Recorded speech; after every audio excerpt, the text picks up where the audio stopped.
மதுரையில் அமைச்சர் வீட்டிற்கு முன்பாக வெட்டி படுகொலை செய்யப்பட்ட சம்பவம் பெரும் அதிர்ச்சியை ஏற்படுத்தியிருக்கிறது.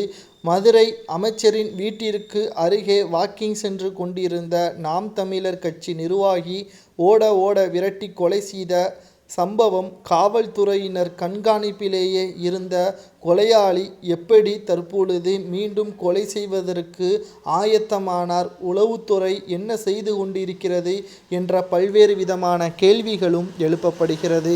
அதாவது மதுரை மாநகர் தல்லாக்குளம் காவல் நிலையம் அருகேயுள்ள சொக்கிக்குளம் வல்லபாய் தெரு பகுதியில் அமைச்சர் பிடிஆர் பழனிவேல் தியாகராஜன் வீடு அமைந்துள்ளது.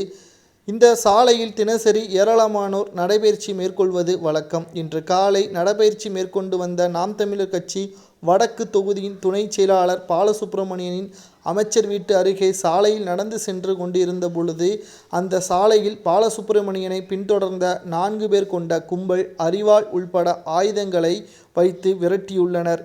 இப்பொழுது மிகப்பெரிய ஒரு கோர சம்பவம் நிகழ்ந்துள்ளதாக அப்பகுதி மக்கள் தெரிவித்ததாகவும், அரிவாள், கத்தி உள்ளிட்ட ஆயுதங்களால் சரமாரியாக தாக்கி தெரி வருகிறது என்ற தற்பொழுது மிகப்பெரிய ஒரு கோர சம்பவம் நடந்திருப்பதாக காவல்துறையினருக்கும் தெரிவித்திருக்கிறார்கள்.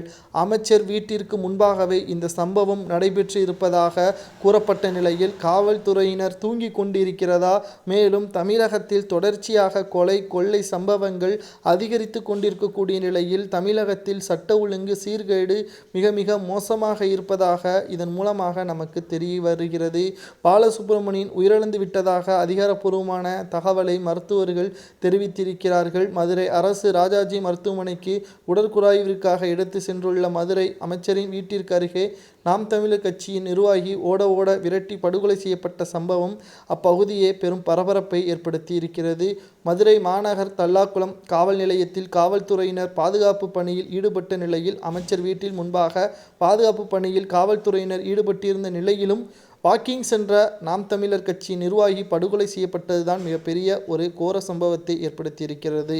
காவல்துறையின் கண்முன்னே இந்த சம்பவம் நடைபெற்று இருப்பதால் கொலையாளிகள் தமிழகத்தில் சட்ட ஒழுங்கு எப்படி இருப்பதை நன்றாக புரிந்துவிட்டார்கள்.